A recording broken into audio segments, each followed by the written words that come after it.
Soutenable, Antoum, dans le quartier de Bizangoraï. La communauté est en état de choc. La petite Esther, 10 ans, a disparu mardi matin vers 10 h. Malgré la mobilisation immédiate de la famille, des voisins et des habitants du quartier, l'espoir s'est éteint brutalement. La fillette a été retrouvée sans vie quelques heures plus tard, dans des circonstances encore floues.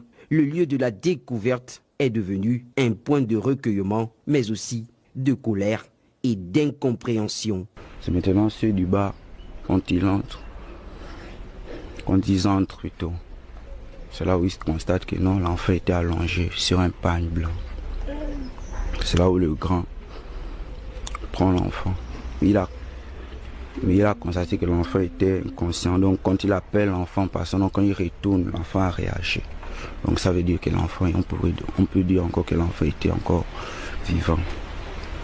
Là où tout le monde a paniqué en criant que oui, l'enfant est là. Tout le monde donc s'est précipité d'aller vers l'enfant. Après ça, sûrement, c'est après cela que non, le monsieur peut-être, il ne sait pas, soit des gens criminels, a profité pour se faufiler. La famille d'Esther est anéantie. Les pleurs ont remplacé les cris d'alerte. L'émotion est à son comble. Nguema, quand on l'amène à la police, et la PJ est venue ici, on ne sait pas comment on peut le laisser partir parce que la police ne l'a pas gardé. Or, je pense que pour nécessité d'enquête, lorsqu'on soupçonne quelqu'un, on peut le garder à vue. Au plus, pendant 24 heures. On peut le garder pour nécessité d'enquête. Mais pourquoi on le laisse? Et sans suite. On dit que l'enquête va se poursuivre. Comment l'enquête va se poursuivre? L'enfant étant déjà mort.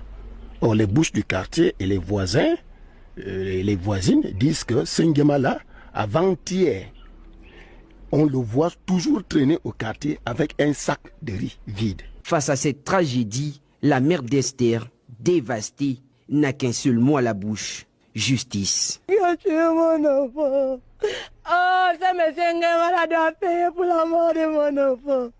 Oh.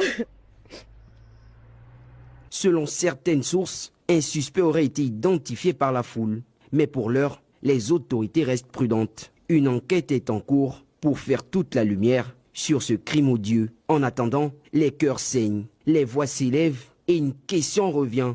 Que faire pour garantir la sécurité des enfants dans nos quartiers? Ce drame relance le débat sur la vigilance parentale, la surveillance communautaire et surtout les réponses judiciaires rapides face aux crimes commis sur mineurs. À Bizangoraï, on pleure une enfant partie trop tôt.